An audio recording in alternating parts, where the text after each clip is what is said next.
What do you think about when you think of social media? Dog videos? Use your ass nutsack, homie. Cat videos? Your dad's OnlyFans? Or maybe you think about how great it is to see what your friends are doing without you. Or how you can't stop laughing at the funniest, most intellectually charged memes out there. But you know what I think about? Chronic addiction. It's no secret that almost every single person is addicted to either TikTok, Instagram, Twitter, and really anything that can give us that sweet little dopamine rush that turns us into no better than a crack addict behind a Denny's at 3 a.m. But really, what is it about social media that makes us so addicting? And why do we crave that dopamine release? I think before looking at that, we should consider the origin of social media. 6degrees.com was the proclaimed first social media site, founded by this man, and generated over 3 million users in just 3 years until it was bought out by Youthstream Media Networks. Unfortunately, a few years later, it shut down due to the tragic fact that it wasn't a good website. But it wasn't in vain, as it became the spark for countless other companies to take its place. Companies that would soon dominate the sphere of social influence and solidify the internet as the new replacement for outside. 2003, a massive year for social media. Huge, revolutionary platforms. FaceMash was created. Oh, what's that? I've never heard of it before. It's only the social media platform that not only outdid Mussolini in taking control of the youth, but bent your grandma over backwards to insert its accessibility to family photos and highly relatable memes. It was founded by Mark Zuckerberg, who soon turned FaceMash into the Facebook, and after garnering 1 million users in just a year, Facebook was born. And MySpace was also made that year. So yeah. 2 years later, YouTube began with a single video. The elephants. Cool thing about these guys is that they have really long Later going on to spark creators like Smosh, PewDiePie, What a fucking name. Gnomes. What's up, Drum Alert Nation? I'm your host, Killer Keemstar. Soon Twitter and Tumblr would popularize microblogging, making it possible to write 100 characters of something that nobody cares about. Around the same time, the hashtag found its place, paving the way for early internet activism and gave middle-aged moms a way to wallow in their never-returning youth on a weekly basis. Around the early 2010s, Instagram, Snapchat, Twitch, Patreon, and most importantly, Grindr were all new, innovative ways to communicate. I think Vine also deserves a mention, as even though it's dead and will always be dead, it would be the catalyst for the most dangerous and most addicting form of media. Short-form content. Thanks to Vine being the prototype, things like TikTok, YouTube Shorts, and Instagram Reels gradually distort the minds of young children on a day-to-day basis. But it also gave us the Paul brothers.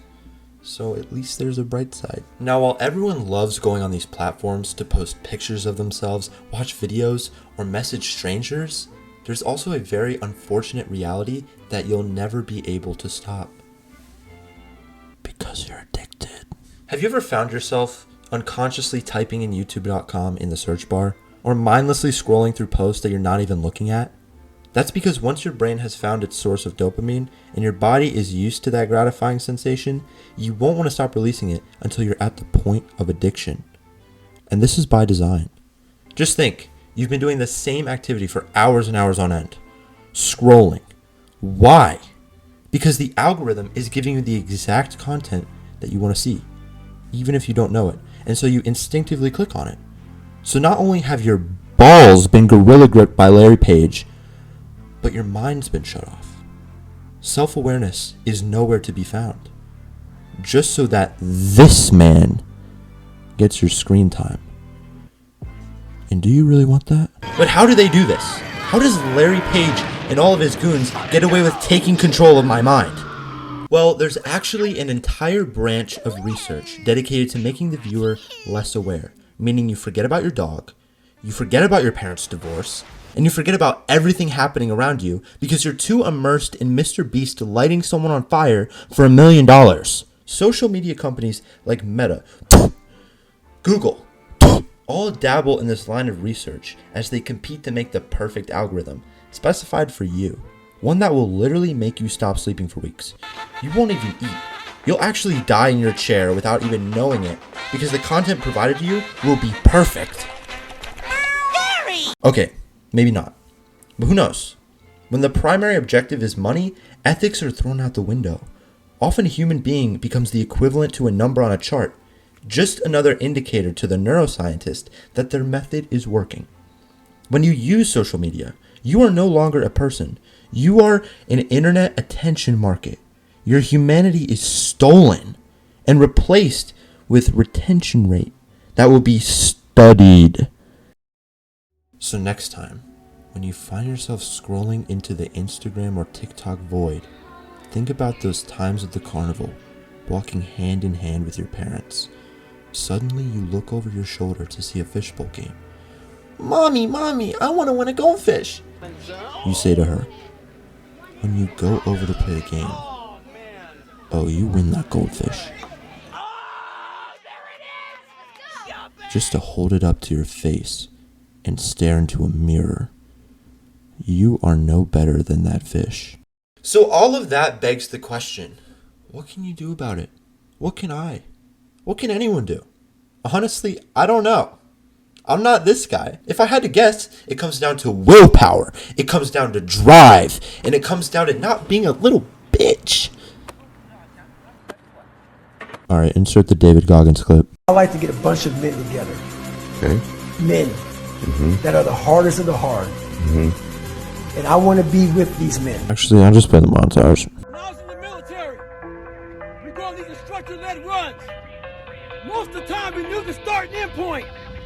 So on the way back, I started seeing people getting happy and shit because the end was near. But there were some asshole instructors that would hear the happiness and go right on past the end point. When that happened, everybody stopped talking. Heads would stop dropping. And I start taking fucking souls. They don't know me, son. Get it. 18. They don't know me, son. Get it. 19. They don't know me, son. Yeah. 20. You got some more. They don't know me, son. 21. Yeah. Get it again. Come on. We want to see it. Good. 22. Who's gonna carry the boats and the logs? That's you, buddy. Come on. 23. Come on. 24. One more, David. One more. The boats. You're gonna do it. You're gonna do it. You're gonna do it. You did it. Yeah.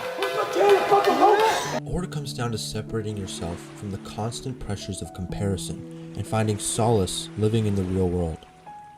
Focus on self-awareness, thinking, do I really want to be sitting behind this screen for hours? Try abstaining from using your phone for a week and go hike a trail, sit on a rock, pee on a tree, kill someone. But before you do all that, try subscribing and like and comment. And most importantly, Stay fucking hard.